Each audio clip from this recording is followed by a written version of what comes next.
Alrighty then, always a spirited bunch.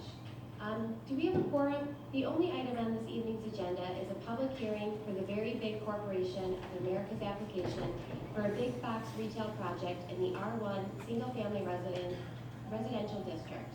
The requested relief includes a text amendment allowing big box retailers as special uses in the R1 single-family district, a special use permit, and assorted variations and subdivision relief, including a 65.7% increase in FAR, decrease in side and rear yard setbacks, waivers for sidewalks, landscape buffering, 72% increase in allowed impervious surface, and a waiver of on-site stormwater detention facilities.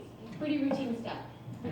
I just want to let everyone know, and as we all discussed before the hearing, that the applicant is notorious for only partially completing projects and abandoning the site, leaving a half-completed shell and construction debris.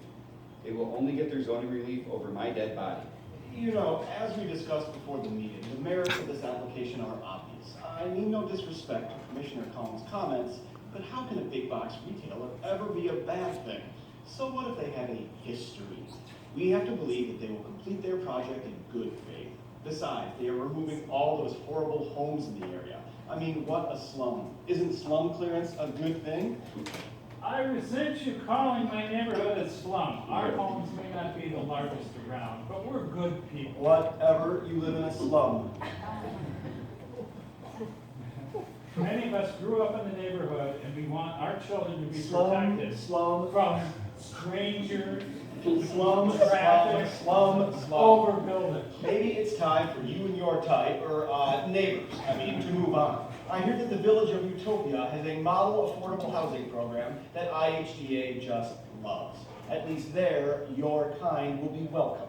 Utopia is nothing but a bunch of social do-gooders anyway. They deserve your kind.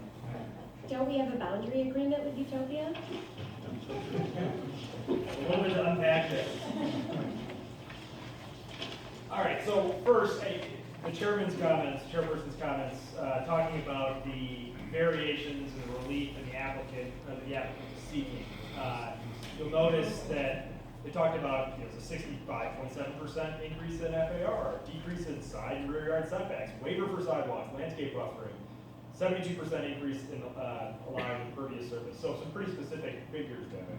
I think the takeaway here is setting aside that the chairperson thinks that's all pretty routine stuff, which it isn't. It's valuable as a commissioner to understand your zoning code, what those regulations say, comprehensive plan, and the subdivision code. Having a firm grasp on what is allowed on a given property will really help frame the nature of the request. And that's on staff to a certain extent. They will prepare the memo to kind of frame up the issues and identify the relief sought. But it's also on the commissioners.